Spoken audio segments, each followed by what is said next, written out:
하나님 말씀은 골로새서 1장 3절에서 14절입니다. 골로새서 1장 같이 읽겠습니다. 우리가 너희를 위하여 기도할 때마다 하나님 곧 우리 주 예수 그리스도의 아버지께 감사하노라.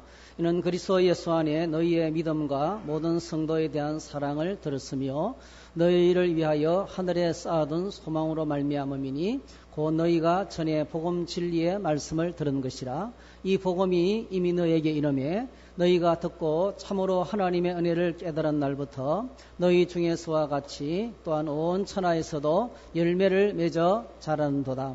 이와 같이 우리와 함께 종된 사랑하는 에바브라에게 너희가 배웠나니 그는 너희를 위한 그리스도의 신실한 일꾼이요 성령 안에서 너희 사랑을 우리에게 알린 자니라.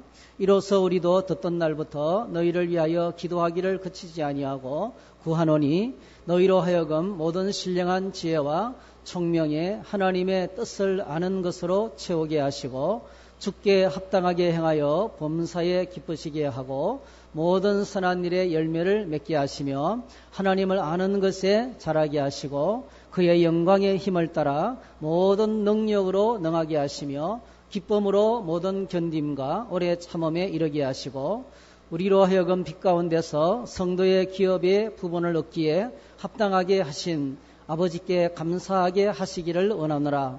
그가 우리를 흑암의 권세에서 건져내사 그의 사랑의 아들의 나라로 옮기셨으니 그 아들 안에서 우리가 속량 곧 제사함을 얻었도다. 아멘. 오늘 이 말씀을 가지고 감사와 기도 이런 제목으로 말씀을 나누겠습니다. 기도하겠습니다. 사랑의 주님 참 감사합니다.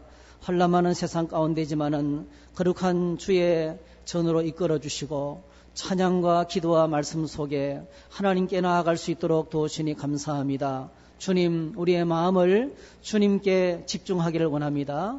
믿음의 눈을 들어 우리의 주 되신 예수 그리스도를 바라볼 수 있도록 도와주시기 원합니다.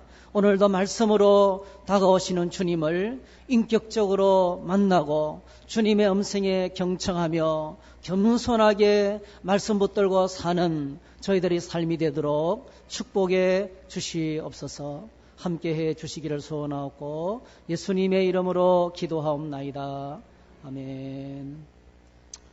사도 바울이 그의 사랑하는 성도들에게 편지를 쓸 때마다 거의 습관 내지는 규칙에 가까운 그런 것이 있어요. 그것이 바로 축복과 감사입니다. 축복과 감사. 그래서 여러분 누구를 만날 때 어느 집에 처음 들어갔을 때 어떤 장소나 사람들의 모인 곳에 갔을 때 내가 가장 먼저 하는 것이 무엇인지 한번 생각을 해보시기 바랍니다. 먼 길을 갔다가 집에 돌아오면 그런 생각이 종종 들 때 있죠. 참 우리 집이 제일 좋다. 좀 지저분하지만은 어질러져 있지만은 그래도 내 집이 좋다 하는 생각이 들어요. 또 주일날 예배당을 향해서 걸어오다가 예배당이 딱 보여요. 청주 성도교회가 우리 교회가 제일 좋지. 앞에도 주차장, 뒤에도 주차장, 조금 더 동사무소 옆에도 주차장, 그리고 앞에는 이 공원에 아름드린 나무들이 계절마다 이렇게 또 변화를 주면서 우리와 함께 있습니다. 그래서 좋다 하는 생각을 합니다. 여러분 월요일마다 직장에 출근하면서 어떤 생각을 합니까? 그래도 힘들지만은 이렇게 일할 수 있는 직장에 있어서 참 감사하다. 그렇게 생각하는 사람이 있고요. 정반대로 생각하는 사람이 있습니다. 딱 들어서는 순간부터 만나는 순간부터 가슴이 답답해지고 짜증이 몰려오고 괜히 왔나 싶고 이런 여러 가지 반응들이 있습니다. 여러분 사도 바울은 오늘 이 빌립보서를 딱 보면 골로새서를 딱 보면 모든 서신들이 거의 공통된 거예요. 이 사도 바울이 쓰신 이 서신들을 보면 제일 먼저 축복해요. 제일 먼저 축복부터 합니다. 그래서 1절 2절에 보니까 하나님의 뜻으로 말미암아 그리스도 예수의 사도된 바울과 형제 디모데는 골로새에 있는 성도들 곧 그리스도 안에서 신실한 형제들에게 편지하노니 우리 아버지 하나님으로부터 은혜와 평강이 너희에게 있을지어다. 은혜와 평강이 있을지어다라고 축복부터 합니다. 축복. 왜 그렇습니까? 그리스도인은 축복하는 사람입니다. 꼭 기억하시기 바랍니다. 오늘 저와 여러분들의 정체성 가운데서 회복되어야 될 것이 있는데 그것이 우리는 축복하는 사람이라는 거예요. 그리스도인은 축복하는 사람이라는 것입니다. 성경은 그리스도인에게 여러 가지 이름을 줍니다. 예를 들면 뭐 아브라함의 자손이라든지, 그 다음에 참 이스라엘 사람이라든지, 왕 같은 제사장이라든지, 이러면 이 내용을 다 합치면 딱 한 가지예요. 이게 아브라함의 자손, 참 이스라엘 사람, 그 다음에 왕 같은 제사장, 뭐 여러 가지 이름들이 있지만은요, 이 이름 성도라는 이름도 마찬가지예요. 이 이름이 전부 다 사실은 축복과 연결되어 있어요. 축복과. 그 아주 기본 바탕에 흐르는 사상이 축복과 연결되어 있습니다. 하나님께서 아브라함을 부르실 때 어떻게 부르셨어요? 우리가 지금 창세기를 묵상하고 있는데요. 이렇게 내가 너로 큰 민족을 이루고 내게 복을 주어 내 이름을 창대하게 하리니, 여기까지가 아브라함이 받는 복이죠. 그런데 그 다음부터 너는 복이 될지라. 너는 복덩어리가 될 것이다. 네가 가는 곳마다 그 집과 그 지역과 그 사람들이 복을 받게 될 것이다. 그래서 너를 축복하는 자에게는 다 내가 복을 내리고 너를 저주하는 자에게는 내가 저주하리니 땅의 모든 족속이 너로 말미암아 복을 얻을 것이라 하시니라. 이게 뭐죠? 이게 아브라함의 생애에서 하나님께서 부르시자마자 주신 두 가지 제안. 내가 너에게 복을 주겠다. 두 번째, 그러므로 너는 축복자가 되라. 하나님의 복을 받은 너희가 온 땅의 모든 사람을 향해서 복을 비는 축복자가 되라. 그렇게 말씀했습니다. 여러분, 노예했던 이스라엘 민족이 호렙산에서 하나님이 친히 그들을 만나십니다. 그들을 만나셔서 언약을 맺으시면서 가장 먼저 하셨던 말씀이 우리가 알죠. 출애굽기 19장 여러분 읽었어요. 4절에서 6절 이 말씀이에요.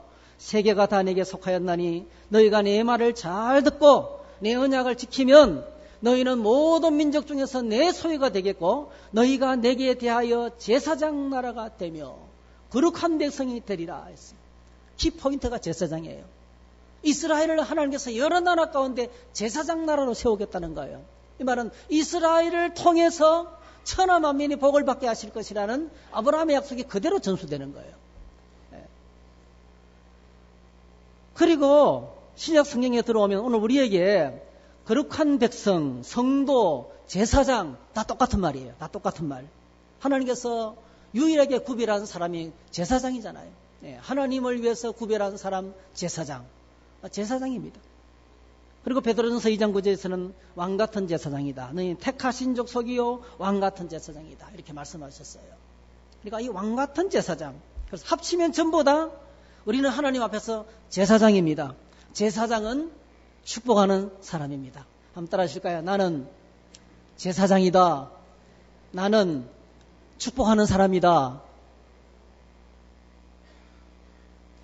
예수님께서 제자들을 보내시면서도 이 신신당부를 하셨어요. 어느 집에 들어가든지 축복부터 해라. 어느 집에 들어가든지 먼저 말하되 이 집이 평안할지어다.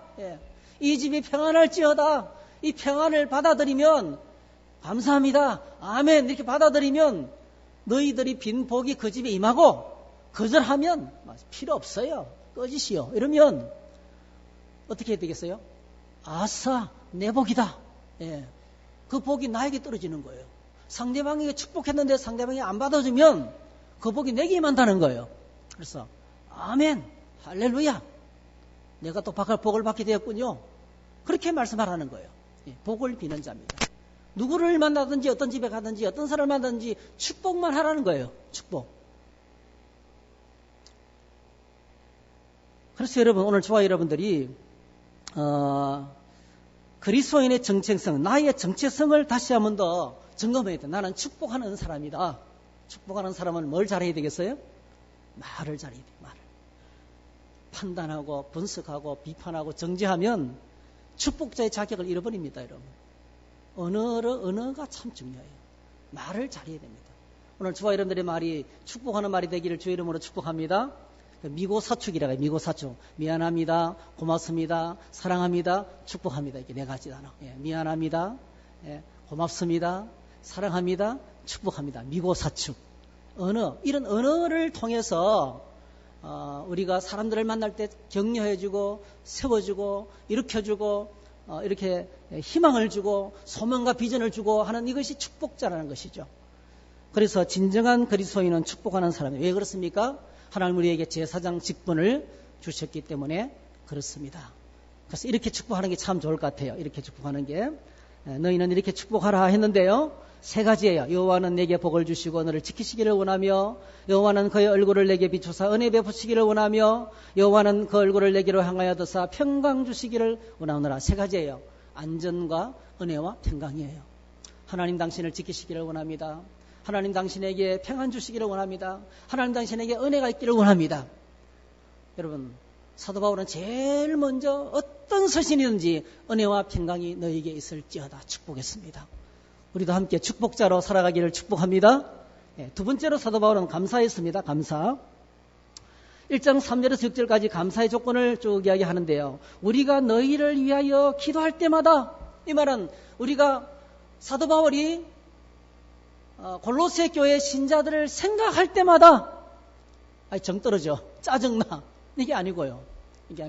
감사가 막 솟구쳤어요. 감사가 솟구쳤어요. 여러분, 가만히 우리 모습들 한번 보십시오. 우리 모습들을요. 오늘 저희들 모습을 믿음 안에서 예수님을 믿고 인생에 많은 장애물이 있고 고난이 있고 아픔이 있지만은 주께로 나아가는, 주님을 향해서 거룩한 발걸음을 옮기고 있는 성도들을 묵상해 보세요. 얼마나 귀한지 몰라요. 어떤 분은 그냥 성도인데요. 성도인데 사각지대에 있는 고통당하는 사람들을 소리 없이 찾아가서 말없이 격려하는 진짜 권사 같은 성도가 있어요. 저희 교회도. 얼마나 감격스러운지 몰라요. 어떤 사람은 무서운 고난을 만났는데 눈도 하나 까딱하지 않고 변함없이 주님을 믿고 있어요. 할렐루야. 감사합니다.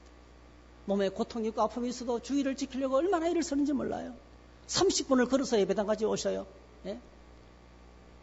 오늘 저희들 안에 우리의 모습들을 바라보면서 참 이 성도들을 묵상하면서 우리 함께 예배하는 동료들을 묵상하면서 하나님 감사합니다. 감사의 고백이 나올 수 있기를 축복합니다. 사도 바울이 우리가 감사할 때는 어떤 때 감사합니까? 잘 될 때 감사하죠. 시험에 붙고 성진하고 건강을 회복하고 장사가 잘 되고 직장이 든든하게 세워져 가고 성진도 하고 이런 때 감사, 물론 당연하게 하나님께 감사드려야 돼요. 근데 오늘 성경 읽어보게 되면 사도 바울의 감사는 오로지 믿음과 복음 때문이에요.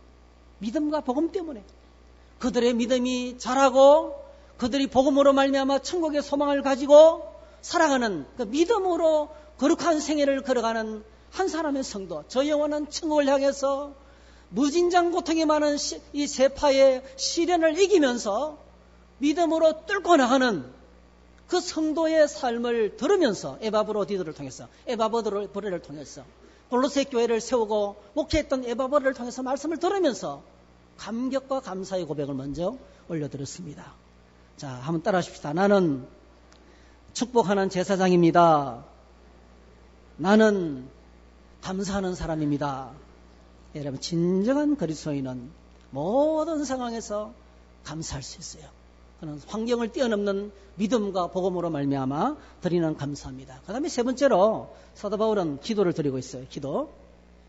그것이 오늘 우리가 함께 읽었던 9절부터 14절 사이의 내용에 있습니다.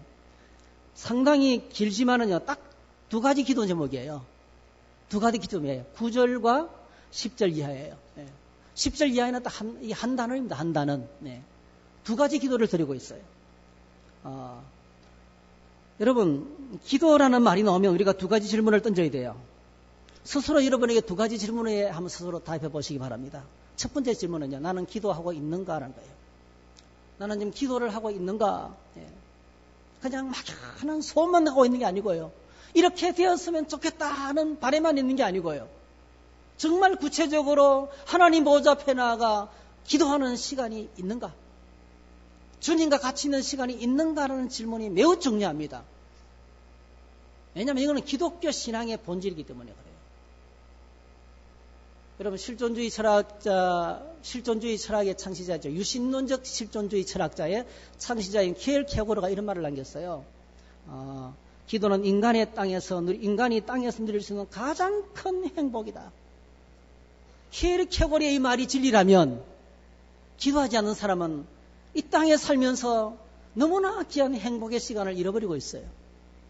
기도는 인간이 땅에서 누릴 수 있는 가장 큰 행복이다. 왜 그럴까요? 어느 때보다도 기도하는 시간에는 하나님과 함께 있습니다. 할렐루야. 하나님과 함께 있는 시간. 지난 주간에 설을 명절을 맞이해서 부모님과 같이 있는 시간을 가졌어요.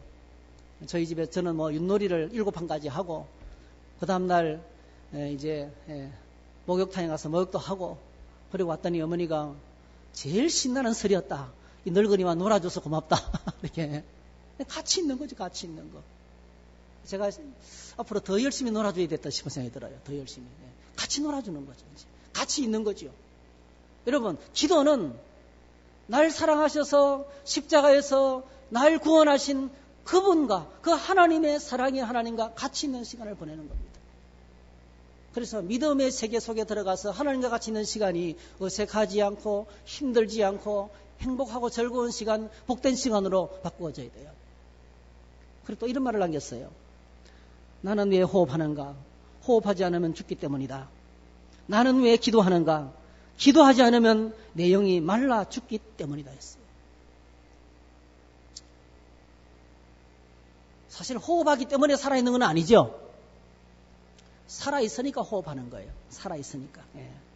살아있으니까 숨을 쉬는 것입니다. 여러분, 그래서 우리가 이렇게 이 말을 이렇게 바꿔도 될 것 같아요. 살아있는 사람은 호흡을 한다. 그러나 죽은 사람은 숨을 쉬지 않는다. 마찬가지로 살아있는 신자는 기도한다. 그러나 살았다는 이름은 있지만은 실상 죽은 사람은 요한계시록 3장 1절에 나오는 사대교회처럼 기도하지 않는다. 내가 신앙이 살아있는지 죽어있는지를 체크할 수 있는 시금석 딱 하나입니다. 여러분, 말씀 생활과 기도 생활이 내 생활 가운데 정상적으로 밥을 먹고 있고 숨을 제대로 쉬고 있는지를 보면 압니다. 늘 이걸 체크하셔야 돼요. 아무리 바빠도 내가 정시에 밥을 먹고 있는가, 화장실은 제때 가고 있는가, 가장 중요하죠. 먹는 것하고 배설이 얼마나 중요합니까? 이게 우리 몸의 순환기예요. 순환기. 몸의 순환이 잘 돼야 되잖아요. 혈액이 정상적으로 흐르고 있는가. 저희들이 신앙생활은 딴 게 아니에요. 여러분, 제대로 섭취하고 말씀을 먹고 있고 주님과 대화하는 시간, 호흡하는 시간, 운동하는 시간이 바로 기도하는 시간이거든요. 이게 정상적으로 살아있는가? 아니면 이게 힘든가? 기도 한번 하려면 결심을 해야 되고, 나는 기도는 못한다고. 다른 사람들과 이야기는 오랫동안 나누면서 하나님과 대화는 한마디도 못한다면 정말 심각한 문제예요.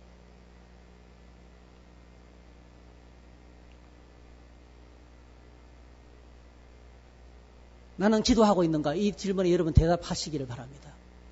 두 번째 질문은 나는 어떤 기도를 드리고 있는가예요. 어떤 기도를 드리고 있는가? 정말 중요합니다. 기도하는 게 중요한 게 아니에요. 사실은요. 어떤 기도를 어떻게 드리고 있느냐가 더 중요하죠. 왜냐하면 기도하지 않는 신자, 기도하지 않는 종교는 없어요. 저는 저희 어머니 어릴 적에 그 추운 날 찬물로 목욕을 하고 하얀 옷을 입고 그 새벽에, 이런 새벽에, 해가 뜨기 전 새벽에 아직도 어두운 때에 촛불을 들고, 지금은 별로 안 무서운데 그때는 왜 그렇게 무서운지 모르겠어요.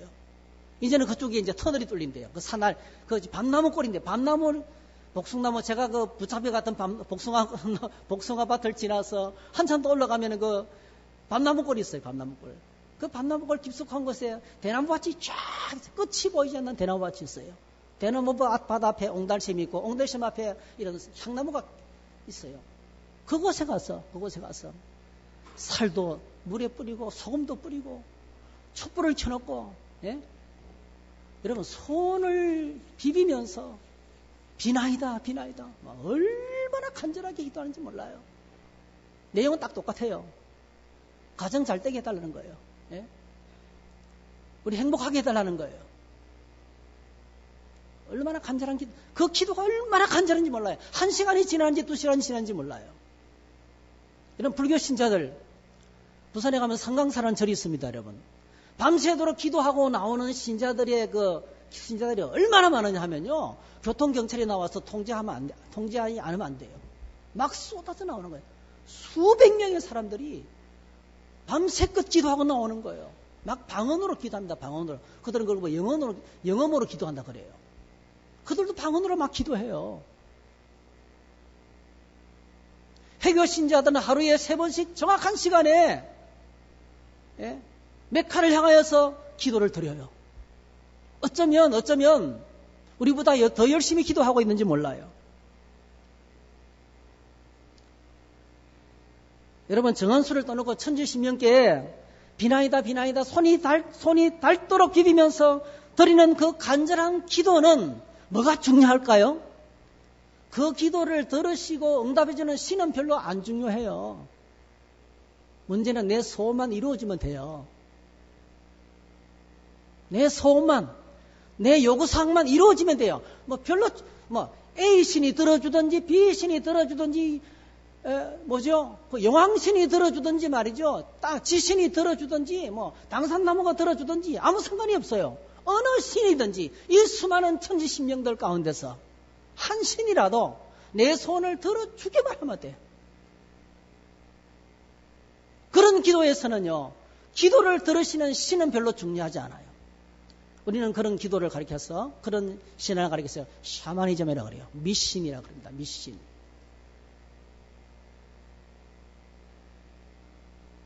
신의 뜻은 별로 중요하지 않습니다. 신의 정죄도 중요하지 않습니다. 오늘 저와 여러분들이 어떤 기도를 드려야 하는지를 살펴봐야 돼요. 교회 안에 미신처럼 기도하는 사람 많습니다. 하나님 별로 관심이 없어요. 하나님의 뜻, 그냥 내 소원만 이루어지면 된다는 거예요. 그냥 막무가내 식으로 달라고만 해요. 하나님의 마음이었던지, 날 향한 하나님의 뜻이었던지, 이 상황 속에서 주님이 기뻐하시는 것이 뭐지 별로 중요하잖아요. 내가 원하고 바라는 것만 중요해요. 그렇다면 그는 교회 안에 있는 미신입니다. 그래서 어떤 기도를 드리느냐가 중요해요. 이런 질문에 대한 아주 중요한 답이 오늘 우리가 읽었던 본문에 잘 나오고 있습니다. 우리가 어떤 기도를 드려야 될 것인가? 오늘 사도 바울이 분명하게 말해주고 있어요. 우리가 듣던 날부터 너희를 위하여 기도하기를 그치지 아니하나니. 우리가 듣던 날부터 너희를 위해서 기도하기를 그치지 아니하나니.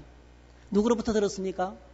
골로새 교회를 설립했던 에바브라를 통해서 그 골로새 교회 신자들의 소식을 듣고 어디에서? 감옥에서. 듣고 사도 바울이 편지로 쓰면서 너희들의 가는 소식을 듣는 그날부터 나는 기도를 시작했다. 사도 바울이 간절하게 기도했던 기도가 어떻게였어요? 여러분, 그 당시의 신자들에게 제일 큰 문제는 무선 로마 제국의 박해였습니다. 박해를 받으면 가난해집니다, 여러분. 가난하면 건강도 유지하기 어렵습니다, 여러분. 구해야 될 것이 삶의 필요가 얼마나 많겠어요. 그들의 안전과 그들의 평안과 그들의 삶의 필요가 얼마나 많았겠어요. 그런데 오늘 사도 바울이 너무나 중요한, 기도에서 너무나 중요한 어떤 기도를 드려야 될 것인지 우리에게 너무나 정확하게 잘 보여주는 기도를 드리셨어요. 그가 구했던 첫 번째 기도 제목이 9절에 달 나옵니다. 이로써 우리도 듣던 날부터 너희를 위하여 기도하기를 그치지 아니하고 구하노니 너희로 하여금 모든 신령한 지혜와 총명에 하나님의 뜻을 아는 것으로 채우게 하시고. 하나님을 아는 것, 하나님을 아는 것이 더 중요하다는 거예요. 하나님을 아는 지식, 하나님을 아는 지식으로 가득 차게 해달라고 기도했습니다. 어떻게 해요? 모든 신령한 지혜와 총명으로, 모든 신령한 지혜와 총명을 총동원해가지고 하나님의 뜻을 알아가게 해달라는 거죠. 네. 기도가 왜 안 되느냐 하면 하나님을 잘 몰라서 그래요. 하나님의 뜻이 무엇인지도 모르고 하나님을 모르기 때문에 기도가 안 되는 거예요. 여러분, 어떤 사람하고 다가가서 대화하는데요, 상대방을 잘 모르면 대화가 됩니까? 안 됩니까? 대화가 안 돼요. 딴소리 하고 있어요. 근데 상대방을 잘 알면 이 사람이 이런 사람이지, 그래 나는 이야기 안 하고 들어주기만 해야 되겠다. 그러면 그렇지, 그래요, 그렇고 말고 그럼요, 아유 나도 동감이에요. 그럼 대화가 잘 돼요. 네. 여러분, 우파하고 좌파하고 만나서 대화하면 대화가 잘 될까요? 안 됩니다. 여러분, 싸웁니다. 왜 그럴까요? 상대방을 몰라요. 상대방 속에 있는 생각이 완전히 달라요. 대화가 불가능합니다. 여러분, 서로가 옳다고 생각하는 것이 달라요. 이념이 다릅니다, 여러분. 철학이 달라요. 바라보는 각도가 달라요. 대화가 안 됩니다. 하나님과의 대화는 하나님이 누구신지 모를 때는 불가능합니다. 하나님을 아는 것으로 채우게 하시고, 그래서 똑같은 기도를 사도 바울이 에베소 교회도 똑같이 소개하고 있어요. 그 기도가 에베소서 1장에 나옵니다. 에베소서 1장 17절 19절에 보니까 우리 주 예수 그리스도의 하나님 영광의 아버지께서 지혜와 계시의 영을 너에게 주사 하나님을 알게 하시고, 이 지혜와 계시의 영을 너에게 주시다. 이 개정개혁판은 지혜와 계시의 영어로 해석했는데요. 우리가 옛날 버전 개혁판에서는 이렇게 했어요. 지혜와 계시의 정신. 지혜와 계시의 정신. 지혜와 계시의 영은 성령입니다, 여러분. 하나님을 깊이 아는 데는 성령의 도우심이 필요하다. 그런데 이 부분을 해석하는데 딱 두 가지로 갈라져요. 또 하나는 뭐냐면 지혜와 계시의 정신이 필요하다. 우리가 모든 것을 총동원해가지고 그분에 대해서 집중하고 노력하고 애를 쓰는 정신이 필요하다는 거예요. 그래서 영어 성경에도 보니까 두 가지로 갈라져요. NLT는요, Spiritual Wisdom, 영적인 지혜와 인사이트, 통찰력이 필요하다. 이렇게 했고요. 우리 NASB에서는 지혜와 계시의 영이라 했어요. 지혜와 계시의 성령. 지혜와 계시의 성령님의 도움이 필요하다. 이렇게 했어요. 앞에 있는 것은 내 안에 있는 것이고 뒤에 있는 것은 밖으로부터 오는 거예요. 이 두 가지가 대립되어 있습니다. 둘 다 필요합니다. 둘 다. 모든 것을 총동원해가지고 집중하면 하나씩 한 단계 한 단계씩 점점 더 지혜로워지고 점점 더 총명해져서 하나님을 아는 것으로 나아가게 된다는 거예요. 물론 계시하시는 분이시기 때문에 하나님이 열어주시는 만큼은 우리가 알 수 있습니다. 여러분, 오늘 저희들의 기도에서 가장 중요한 것이 있어요. 그것은 나의 소원보다도 나의 기도를 들으시는 하나님이 누구신지, 그의 마음과 뜻이 무엇인지 먼저 알아야 됩니다. 기도 생활에서도 주어가 바뀌어야 됩니다. 주어가 바뀌어야 돼요. 내가 아니고 주님으로부터 주어가 바뀌어야 돼요. 예수 믿는 것은 인생의 주어가 바뀌는 것입니다. 나에게서 예수 그리스도님, 하나님, 성령님, 하나님으로 바뀌어야 되는 것입니다. 교회는 다니지만은 수십 년간 다녔지만은 매우 열심히 예배하고 봉사하고 섬기고 있지만, 그러나 주어 바꾸기가 되지 않으면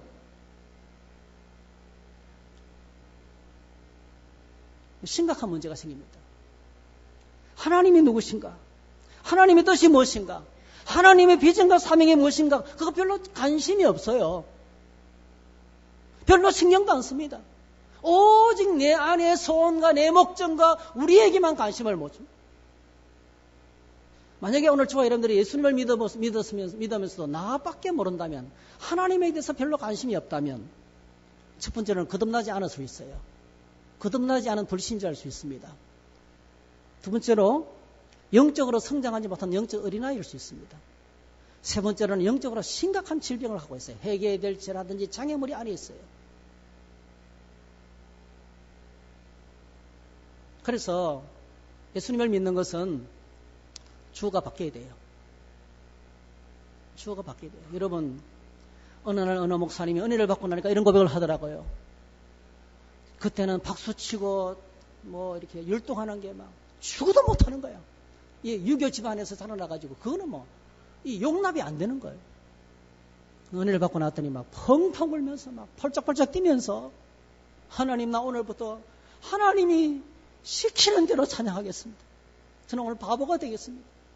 그 연세 많으신 분이 머리가 다 벗어지고, 그런 분이 막 펑펑 울면서 하나님 은혜가 있나니까 나는 오늘부터 바보가 되겠습니다. 그래 막 찬양하고 변화되더라고요. 여러분, 오늘 저희들이 기도의 세계 속에서도 주어가 바뀌어야 돼요. 예수 그리스도의 십자가의 보혈로 구원받고 하나님의 자녀가 되고 나면 날 구원하신 하나님이 누구신지 알고 싶어요. 그분께 다가가고 싶어요. 그분과 이야기를 나누고 싶어집니다. 삶의 문제를 말씀드리고 싶어요. 자연스럽게. 다시 말씀드려, 영적인 갈증이 생깁니다. 이게 정상이에요. 마치 건강한 사람이 밥때가 되면 말도 안 했는데 식탁에 와서 앉아 기다리는 것처럼, 야, 아직 멀었나? 기다리는 것처럼.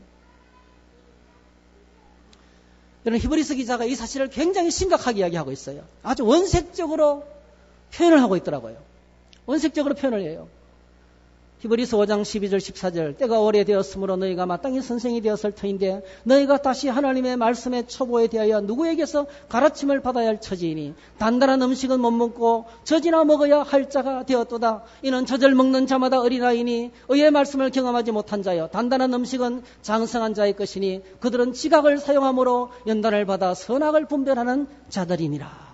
때가 오래되었으므로 수십 년 믿음 생활을 했다는 거예요. 근데 아직도 자기중심적이에요. 아직도 자기중심이에요. 자기밖에 몰라요. 주님께 자신을 내어드리지 못하고 있는 거예요. 양보하지 않습니다. 절대로 방의 문을 열어주지 않습니다. 마음의 문을 열어주지 않습니다. 내 방식대로 해야 되겠다는 거예요. 끝까지. 네. 어린아이 같다는 거예요. 단단한 음식은 소화도 못 시켜요.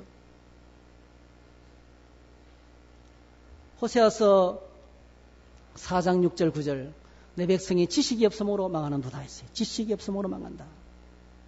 이 지식이 바로 뭡니까? 하나님을 아는 지식입니다. 노인갓입니다. 노인갓. 네. 하나님을 아는 지식입니다. 이것이 바로 영적 지식입니다. 영적인 세계 속에 들어가서 보는 것입니다. 오늘 사도 바울이 우리에게 첫 번째 기도 제목을 던져줍니다. 하나님, 눈을 열어 나에게 지혜와 계시의 영을 주셨어. 내가 모든 지혜와 모든 통찰력을 총동원해가지고 하나님을 알기를 원합니다. 하나님 날마다 더 깊이 알아가기를 원합니다.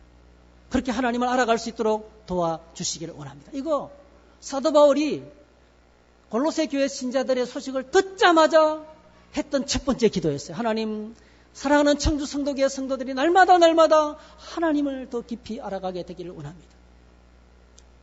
하나님이 누구신지 알고 나의 삶의 현장에서 나의 삶에 생기는 모든 수많은 일들 여러분 기억하시기 바랍니다. 우리 삶에 생기는 수많은 사건들은 우연이 아닙니다. 여러분. 모든 일 속에 하나님의 뜻이 있습니다. 어저께 우리 이영선 권사님 간증하시더라고요. 여러분 이영선 권사님이 높은 데 올라가다 두 분이나 넘어지고 한 분은 그 자전거 실내 자전거에 넘어지셔가지고 갈비뼈가 8개나 나갔잖아요. 아직도 낫지 않았는데 또 넘어지신 거예요. 또 뭐에 올라갔다가 또 꺼내라다가 김진돌 지사님 뭐 하시는지 모르겠어요. 예, 있었어요. 네. 저 같으면 넘어지면 딱 받아주는 건데. 근데 이번에 두 번째 넘어지셔서 너무 많이 다친 거예요, 또요. 아물지 않은 상황에서 또 다친 거예요. 여러분, 얼마나 마음이 힘들겠어요. 저녁 기도를 시작하셨거든요. 7시에 저녁 기도를 시작했는데 또 다친 거예요. 이야, 이게 마귀가 역사하나? 이게 뭐 나는 뭐 운이 이리 진짜 뒤로 넘어져도 자빠진다더만 진짜 그런, 예. 이게 이 징크스에 걸리면요. 기도하고 뭐고 다 포기하기 쉬워요. 근데 어저께 말씀하시더라고요. 할렐루야! 그러시더라고요.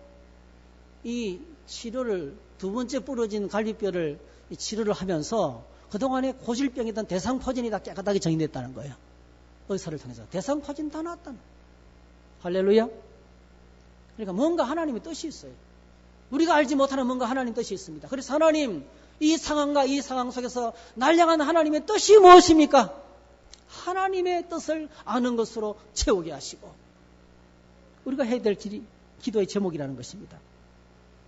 사실 왜 하나님의 뜻을 아는 것으로 채우게 해달라고 기도했을까를 생각해 봤어요. 이유는 간단하더라고요. 왜 하나님의 뜻을 아는 것으로 내 인생에 가득히 채우게 하는 내 가슴 속에 하나님의 뜻이 가득하고 그리스도의 말씀이 가득하고, 예. 하나님, 누구보다 하나님을 더 가까이 하고 더 잘 알게 해달라고 기도했을까? 이유는 간단해요. 하나님 안에 우리 인생에 필요한 모든 것이 있기 때문에 그래요. 우리 삶의 모든 필요가 하나님 안에 있어요. 그분 안에 가득하기 때문에, 그분 안에 복이 가득하기 때문에 오늘 저와 여러분들 속에 하나님을 아는 것으로 채우면 저절로 채워지는 거죠. 지내놓고 나니까 아, 이러시려고 이러시구나. 할렐루야, 아멘. 할렐루야, 아멘.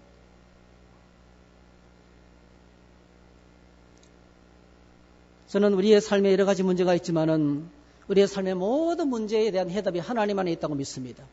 이 나라의 민족이 갈등 가운데 있지만 민족이 살 길도 하나님 안에 있다고 믿습니다. 예. 하나님을 아는 지식, 그것이 영적인 지식이고 그것이 바로 신령한 지식입니다. 바울의 두 번째 기도 제목은 10절부터 이제 12절 사이에 14절까지 나오는 말씀인데요. 이게 딱 한 단어에 10절에 나오는 한 주동사가 있어요. 주께 합당하게 행하여. 이게 주동사입니다. 나머지는 전부 다 하시고 이렇게 해가지고 이걸 꾸미고 있어요. 합당한 삶이 뭔지를 설명하고 있어요. 두 번째 기도 제목은 주님께 합당한 삶을 살게 해주시기 원합니다. 주님께 합당한 삶을 살게 해주시기 원합니다. 하나님의 백성으로, 그리스도인으로, 하나님의 소유된 백성으로, 왕같은 제사장으로 합당한 삶으로 살게 해주시기, 성도답게 살게 해주시기 원합니다. 주님의 자녀답게 살게 해주시기 원합니다. 이 삶의 문제를 위해서 기도했습니다. 여러분, 기독교는 신앙과 생활이 분리될 수가 없어요. 신앙생활, 믿음과 생활은 같이 가는 것입니다. 로마서도 1장부터 8장까지는 믿음에 대해서 말했지만은요, 9장부터는 바로 뭐죠? 삶의 실천부터 얘기하잖아요. 생활이 가는 부분이 나오잖아요. 반드시 삶이 따라가야 돼요. 오늘 저와 여러분의 삶이 하나님 앞에 영광된 삶이 되기를 축복합니다. 주께 합당한 삶, 어떤 삶일까요? 첫 번째로는 모든 선한 일의 열매를 맺게 하시고, 이게 바로 뭐죠? 우리의 삶에 선한 열매가 맺는 거죠. 선한 열매가 맺는 삶이 되게 해달라고 기도했어요. 선한 열매 맺는 삶. 열매는 결과를 말해줍니다. 예수님께서 이렇게 말씀하셨어요. 누가복음 6장 43절에 못된 열매 맺는 좋은 나무가 없고 또 좋은 열매 맺는 못된 나무가 없느니라. 나무는 각각 그 열매로 안다 했어요. 예. 열매를 딱 보면 그가 어떤 사람인지 알 수 있다는 거예요. 그러면서 뼈 있는 말을 합니다. 45절, 선한 사람은 마음에 쌓은 선에서 선을 내고 악한 자는 그 쌓은 악에서 악을 내나니 이는 마음에 가득한 것을 입으로 말하며 이랬어요. 오늘 저와 여러분들의 삶의 가장 큰 열매가 언어를 통해서 나온다는 거죠. 어떤 언어를 하느냐, 따뜻한 말을 쓰느냐, 포근한 말을 쓰느냐, 사랑의 말을 쓰느냐, 긍휼과 자비의 말이 나오느냐, 아니면 나밖에 모르는 이기적인 말이 나오느냐. 언어를 통해서 우리의 삶이 드러난다는 거예요. 우리 삶의 열매가 선한 열매가 맺히는 거죠. 이는 전부 다 인간관계 속에서 오는 것입니다, 여러분. 어떤 사람은요, 그 사람이 딱 나타나면 괴로워져요. 공동체가 부서져요. 그 사람이 가는 곳마다 힘들어요, 가는 곳마다. 그 사람이 있는 곳마다 고통이 있어요. 좋아하는 사람이 없어요. 근데 문제는 자기가 그런 사람인지 모른다는 거예요. 심각한 문제입니다.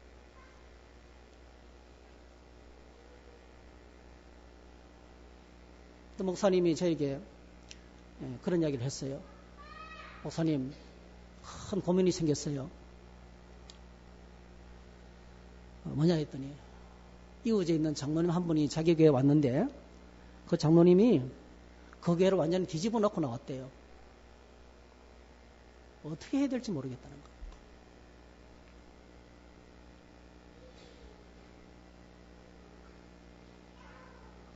오늘 저와 여러분들이 가는 곳마다 반대로 어색한 분위기가 살아나고, 잘못된 관계들이, 오해들이 풀려지고, 회복이 일어나고, 상처가 치유되고, 고통당하는 사람들이 희망을 얻고 회복이 일어나고, 까다로운 사람들, 다루기 어려운 분들이 와서 그냥 편안하게 올리고 절제가 되고, 그렇게 오늘 저와 여러분의 삶 속에 삶의 열매, 그런 삶의 열매가 맺히기를 주의 이름으로 축복합니다. 이게 오늘 우리가 기도의 제목이에요. 내 마음대로 안 돼요, 이게. 그 기도의 제목입니다. 하나님, 주께 합당히 행하는 사람이 되기를 원합니다. 첫 번째가 뭐죠? 내가 가는 곳마다 선한 삶의 열매가 나타나기를 원합니다. 선한 삶의 열매가 맺히기를 원합니다. 형제가 연합하여 동거함이 어찌 그리 선하고 아름다운 거. 가는 곳마다 연합이 일어나고 회복이 일어나고 고통이 떠나가고 문제가 처리되고, 아무리 생각한 문제라도 걱정하지 마세요. 기도하면 됩니다. 할렐루야. 아무리 까다로운 사람이라도 우리가 조금씩만 양보하고 품어줍시다. 예? 그러면서 받아들이고 아무리 심각한 문제라 할지라도 동성애자라도요. 동성애자라도 우리가 따뜻하게 받아주면 회복될 수 있어. 아무리 심각한 죄인이라 할지라도 조금씩만 양보하고 받아주면 돼요. 그러면 그 사람 회복되는 거죠. 그게 바로 선한 삶의 예매가 맺히는 것입니다. 두 번째로는 성장하는 것입니다. 예. 성장하는 삶이 되게 해달라고 기도했어요. 여기 보시면 하나님을 아는 것에 자라게 하시고 하나님을 아는 것에 자라게 하시고 예. 여러분 영적 성장은 우리를 향한 주님의 가장 큰 소원입니다.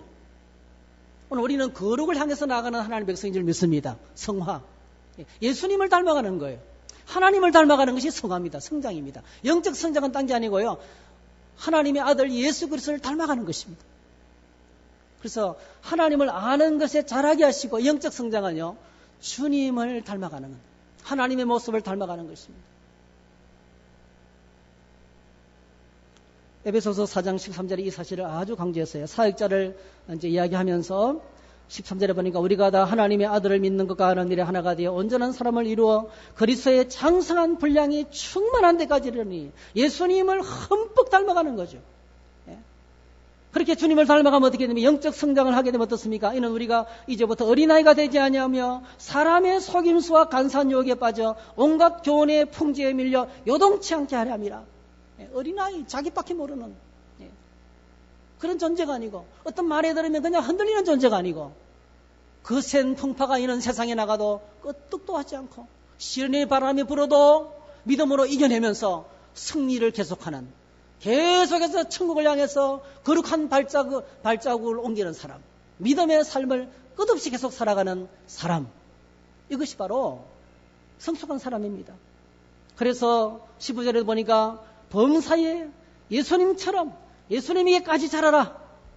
이 성장을 위해서 어떻게 해야 됩니까? 16절 그에게서 온몸이 각 마디를 통하여 도움을 받음으로 연결되고 결합되어 각 지시의 분량대로 역사하여 그 몸을 자라게 하며 영적 성장을 위해서 온 교회가 서로 도와야 된다는 거예요. 온 교회가. 예?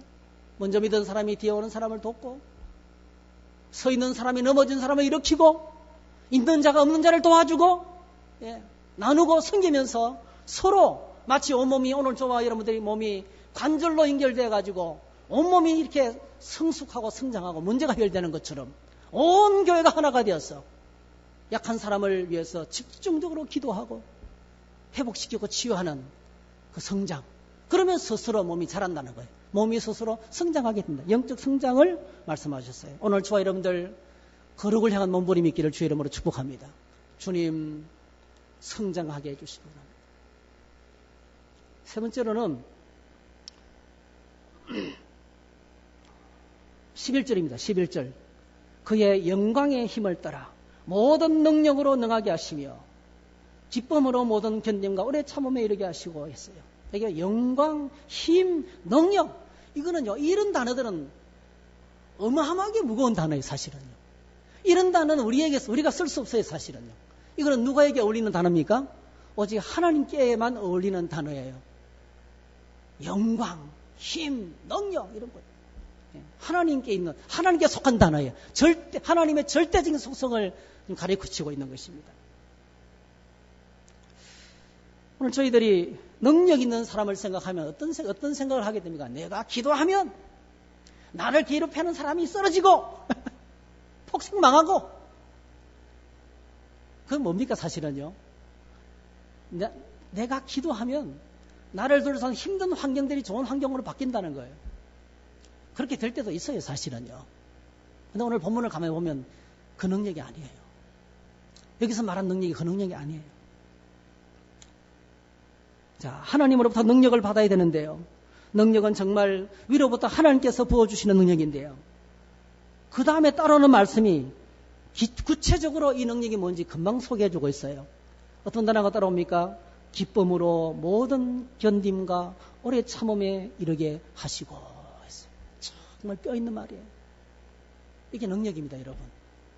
힘든 상황을 만났는데 기뻐하는 거예요. 할렐루야.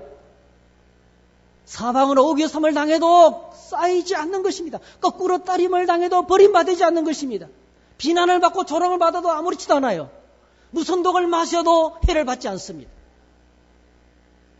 오늘 저희들 주변에 인생의 심각한 문제를 만나서 암을 앓거나 실명을 하시거나 인생의 심각한 문제를 만났는데 여전히 웃고 여전히 기뻐하고 여전히 감사하는 사람이 있어요. 엄청난 능력이에요. 그 하나님, 이게 바로 능력이에요. 고통 가운데서도 감사할 수 있고 기뻐할 수 있고 끝까지 참는 거예요. 끝까지 참는 거예요. 인내하는 것이 능력입니다. 고통스러운 상황에서 인내하는 것이 진짜 능력입니다. 여러분. 버럭 화를 내버리고 자신을 통제하지 못하고 능력이 없어서 그래요. 그래서 그런 분들 보시면 불쌍히 계셔야 돼요. 하나님 사랑하는 형제에게 능력을 부어주시기 바랍니다. 주님의 능력이 임하면 견딥니다. 이 기둥이 견디는 것처럼요. 35년 동안 지금 버티고 있는 거예요. 무거운 이 무게를 그대로 버티고 있는 거예요.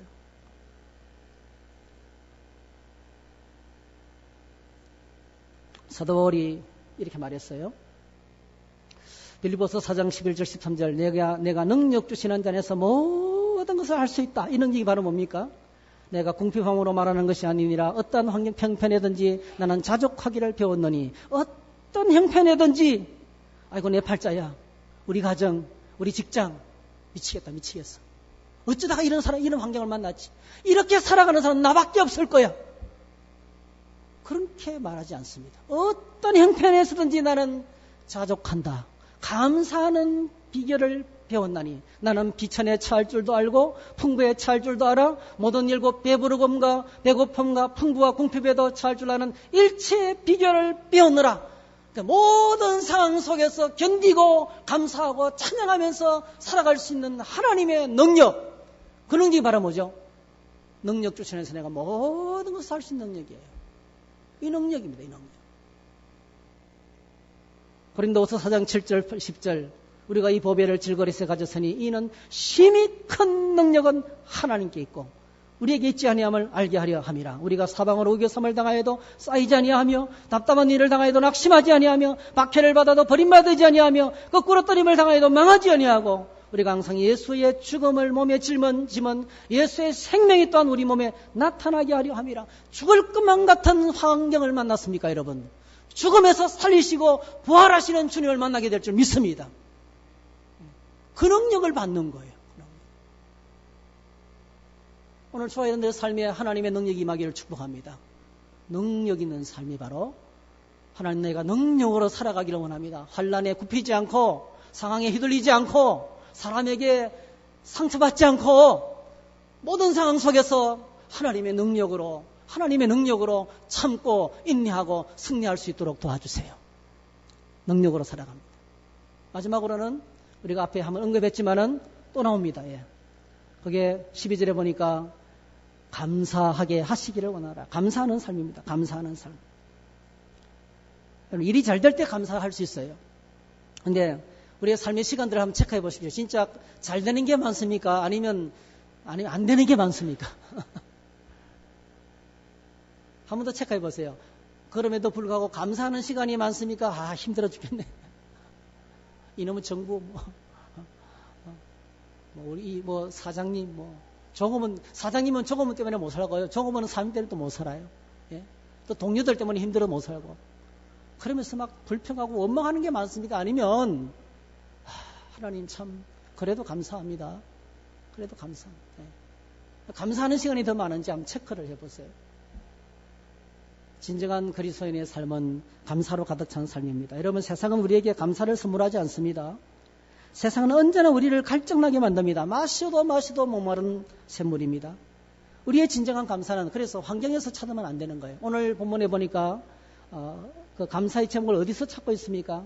12절 우리로 하여금 빛 가운데서 성도의 기업의 부분을 얻기에 합당하게 하신 아버지께 감사하게 하시기를 원하노라. 너무 중요하니까 13절 14절에 또 설명하는 거예요. 13절 14절에 그가 우리를 흑암의 권세에서 건져내사 그의 사랑의 아들의 나라로 옮기셨으니 그 아들 안에서 우리가 속량 곧 제사함을 받았도다 했어요. 하나님 안에서 주시는 제사함의 은혜, 어렵다함의 은혜, 하나님의 자녀된 은혜, 영생의 은혜, 천국의 선물의 은혜를 묵상하면, 구원의 은혜를 묵상하면 모든 상황 속에서 감사할 수 있다는 것입니다. 여러분, 오늘 저와 여러분들이 두 가지 큰 기도 제목을 들었어요. 자, 축복하고 감사하고 기도했는데요. 기도 제목 크게 두 가지를 들었어요. 첫 번째 뭡니까? 하나님을 아는 것으로 채우게 하시고, 오늘 저와 여러분 안에 날마다 하나님을 아는 지식으로 가득 차게 되기를 축복합니다. 그렇게 되게 해달라고 기도하시면 좋겠어요. 내일부터 3일 동안 또 특별 기도회를 하는데요. 이번에는 이 기도만 한번 줄기차게 한번 해보세요. 정말 이 주일날 기도를 붙들고 하나님, 정말 주님을 알기를 원합니다. 나에게 지혜와 계시의 영을 부어주시기 원합니다. 내 모든 지혜, 내 모든 통찰력을 동원해서 하나님을 더 깊이 알 수 있는 몸부림을 치겠습니다. 어떤 분이 예수 믿었는데 자기 너무 늦게 믿었어요. 안 되겠다 싶어서 매일 새벽 기도 나가고 모든 훈련을 다 받고 그것도 안 돼서 막 수련회에 참석하고 그런 몸부림이 필요합니다. 그런 기도죠, 기도. 두 번째로는 주님께 합당한 삶을 살아가기를 원합니다. 나의 삶이 주님께 합당하게 되기를 원합니다. 네 가지를 말씀드렸어요. 선한 열매를 맺고 성장을 하고 그리고 뭐죠? 능력을 받고 그리고 감사하는 삶, 이런 삶. 이렇게 기도하면서 살아갈 때 여러분, 이런 사람이 한 가정에 한 사람만 있으면 돼요. 셀 안에 한 사람만 있으면 됩니다. 그러면 그 셀은 다 은혜롭게 됩니다. 할렐루야. 이런 사람이 교회 안에 여기 있고 저기 있고 있으면요, 교회가 은혜로 충만하게 됩니다. 왜냐하면 교회는 세상을 충만하게 하시는 하나님의 충만입니다. 교회라는 단어를 성도로 바꾸면 성도는 세상을 충만하게 하시는 하나님의 충만함입니다. 한 사람 안에 있어도 분위기가 바뀌어요. 다 부정적인데요, 한 사람만 할렐루야 아멘파가 있어 보세요. 그냥 휩쓸려 가게 되는 거예요. 오늘 저와 아이들이 그래서 가정과 셀과 우리가 있는 장소가 이 기도의 간절한 응답으로 말미암아 하나님 앞에서 아름답고 영광스럽고 기쁨이 넘치고 그런 공간으로, 그런 장소로, 그런 공동체로 함께 만들어가는 기도의 몸부림을 함께 했으면 좋겠습니다. 그렇게 되시기를 주의 이름으로 축복합니다. 기도하겠습니다. 사랑의 주님, 감사합니다. 사도 바울의 기도를 묵상했습니다. 주님, 축복하는 사람이 되기를 원합니다. 감사하는 사람이 되기를 원합니다. 간절하게 기도하는 사람이 되기를 원합니다. 기도를 하되 무엇보다도 하나님 아버지, 하나님을 아는 것으로 내 가슴 속에 가득 채워주시기 원합니다. 하나님을 아는 것으로 나를 가득 채워주시기 원합니다. 날마다 영적 지식으로 충만하게 해주시기 원합니다. 그리고 아울러서 주님께 합당한 삶을 살아갈 수 있도록 도와주시옵소서. 우리의 삶에 선한 열매가 가득하기를 원합니다. 우리의 삶에 하나님 아버지, 날마다 영적으로 성장하는 성장이 있는 삶이 되기를 원합니다. 그리고 하나님의 능력으로 모든 상황에서 감사하며 기뻐하기를 원합니다. 그리고 하나님 아버지 무엇보다도 구원의 은혜에 감격하면서 하나님께 감사하는 삶이 되기를 원합니다. 이렇게 살아갈 수 있도록 주님 도와주시고, 이렇게 살아갈 수 있도록 기도하며 주님 앞에 나가는 저희 모두가 되게 해 주시옵소서. 예수님의 이름으로 기도하옵나이다. 아멘.